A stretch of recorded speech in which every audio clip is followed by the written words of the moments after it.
அலைக்கும். இப்போ ரெஜினா கிச்சனில் என்ன பார்க்க போகிறோன்னா, முட்டை மிட்டாய் தான் பார்க்க போகிறோம். அதுக்கு பால் 1 லிட்டர் எடுத்திருக்கேன்.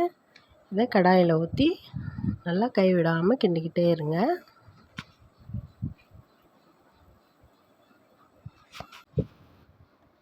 அது கொதிக்கிற வரைக்கும் நம்ம இந்த பாதாமை ஊற வச்சு, பாதாம் கொஞ்சம் வெது தண்ணியில் ஊற வைங்க. அப்போ தான் கொஞ்சம் தோல் இந்த மாதிரி உரிக்க நல்லா வரும்.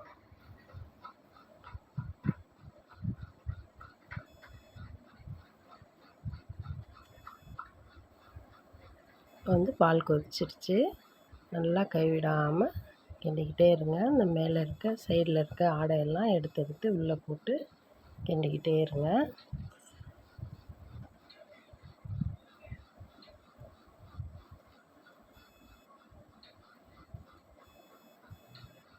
இது நம்ம சர்க்கரை இல்லாத கோவா தான் செய்கிறோம்.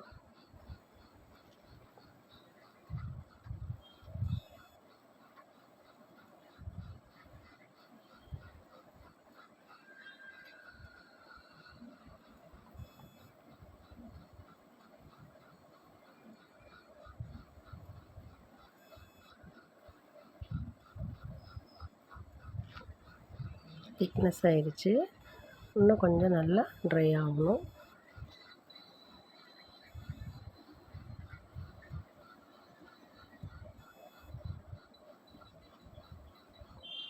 நல்லா சுருண்டு வந்துருச்சு. இதை நம்ம கொஞ்சம் ஆற வச்சுக்கலாம். ஆற வச்சினதுக்கப்புறம் இந்த மாதிரி ட்ரையாக இருக்கும். இதுதான் ஸ்வீட் இல்லாத கோவா. நீங்கள் அதே மாதிரி கடையில் கூட வாங்கி இந்த மாதிரி நீங்கள் ரெடி பண்ணிக்கலாம். முட்டை மிட்டாய் இதை நம்ம மிக்சியில் போட்டு சும்மா ஒரு பல்ஸில் வச்சு எடுத்துக்கலாம். இந்த மாதிரி ஸ்டேஜில் எடுத்துருங்க. இது இப்போ நம்ம அந்த பால் காய்ச்சின எண்ணத்துலேயே அந்த இதை போட்டுட்டு அதில் முந்திரியை நம்ம பேஸ்ட் பண்ணி போட்டுக்கலாம். தண்ணி ஊற்றிக்கலாம்.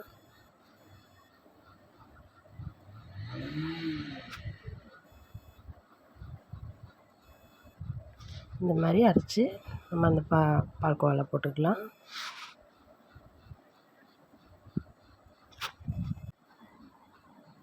இப்போ 4 டேபிள் ஸ்பூன் நெய் போட்டுக்கலாம். இதில் இந்த அரைச்சதையும் போட்டுக்கலாம். அந்த விக்ஸ் வச்சு நல்லா நம்ம கலந்துட்டுருவோம்.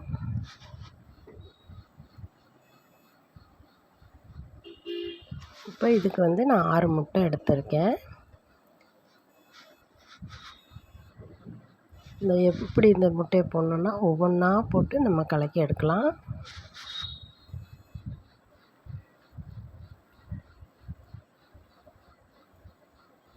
நல்லா கலக்கிடுங்க. இது 6வது முட்டை.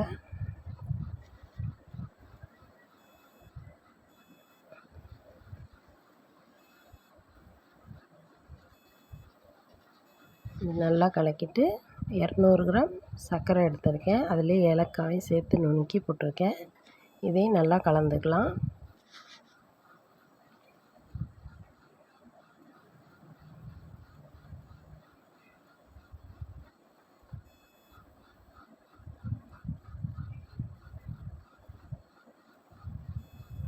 நல்லா கலந்துட்டு நம்ம அடுப்பில் வச்சு கொஞ்சம் சிம்மில் வச்சு நம்ம கலந்துடுவோம்.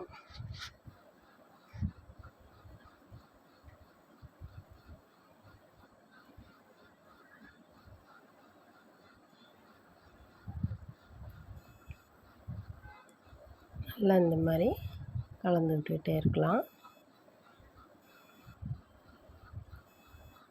இப்போ இந்த ஸ்டேஜில் ஆஃப் பண்ணிவிட்டு நம்ம இந்த ட்ரையில் ஊற்றிக்கலாம். இது எண்ணத்தில் கொஞ்சம் நெய் தடவி இது எல்லாத்தையும் அதில் ஊற்றி வச்சிடலாம்.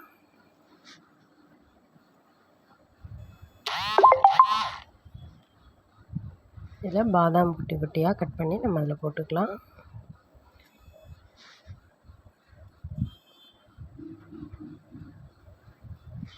அடுப்பில் நல்லா வெயிட்டான சட்டி வச்சு அதில் உப்பு கொஞ்சம் போட்டு சூடு பண்ணிவிட்டு ஒரு 10 நிமிஷம் சூடு பண்ணிவிட்டு அதுக்கப்புறம் நம்ம இந்த கேக் டின்னை வச்சுருவோம்.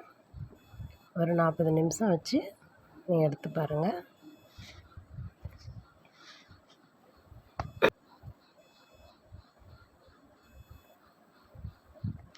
இது மேலே வெயிட் வச்சிங்கன்னா கொஞ்சம் காற்றுன்ட்டு போகாமல் நல்லா பேக் ஆகி வரும். இப்போ 50 நிமிஷம் ஆயிடுச்சு. நம்ம எப்படின்னு பார்க்கலாம். ஒரு கத்தி வச்சு நம்ம கொத்தி பார்க்கலாம். ஒட்டாமல் வந்துருச்சுன்னா வெந்திருக்குன்னு அர்த்தம். இப்போ இதை எடுத்துடலாம். கரெக்டாக 40 நிமிஷம் ஆயிருக்கு.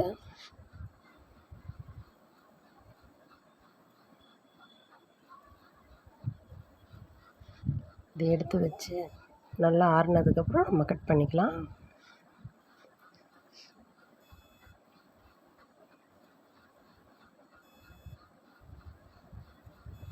இப்போ கட் பண்ணி காமிக்கிறேன் பாருங்கள்.